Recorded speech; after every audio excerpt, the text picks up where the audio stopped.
Ram Ram sir ने मैं हूँ तारगिला कुसुम गोयत लेकर आ गई हूँ मौसम की खबर। मौसम की जब मैं बात करते बताऊं तो भाई मौसम में 11 मई की रात्रि तक मौसम में बदलाव आने की संभावना है। तो हमने बता दूं कि भाई 12 मई तक लेकर 14 मई तक बीच बीच में धूल भरी हवाएं और साथ के साथ में गरज चमक के साथ हल्की सी बूंदाबांदी हो सका है, जिससे भाई दिन के तापमान में गिरावट और रात्रि के तापमान में हल्की सी बढ़ोतरी दर्ज की जा सका है, यानी कि संभावना है। तो हमने बता दूं कि भाई 15 मई ने मौसम परिवर्तनशील रहने की भी संभावना है। और जब मैं बात करूं 10 मई की यानी कि आज की, तो भाई आज गर्म दिन रहेगा और साथ के साथ में हल्की सी जो है हवाएं या फिर बादल छाए रहने की संभावना है। और जब मैं बात करूं किसाना की, तो भाई जो बारिश मैंने बताई है कि भाई 12 तारीख से 14 के बीच में हल्की बूंदाबांदी आ सका है या फिर 11 तारीख ने भी आ सका है।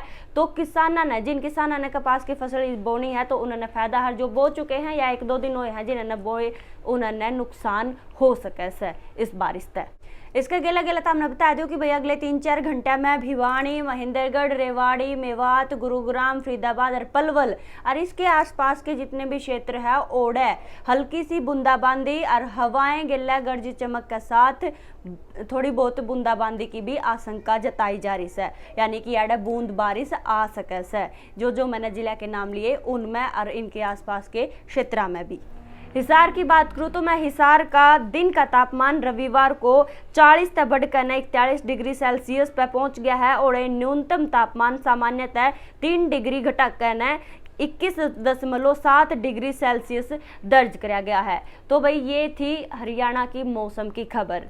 तारीख राय है मनो कमेंट में जरूर बता दियो। मैं फिर मिलूंगी, तब तक के लिए राम राम।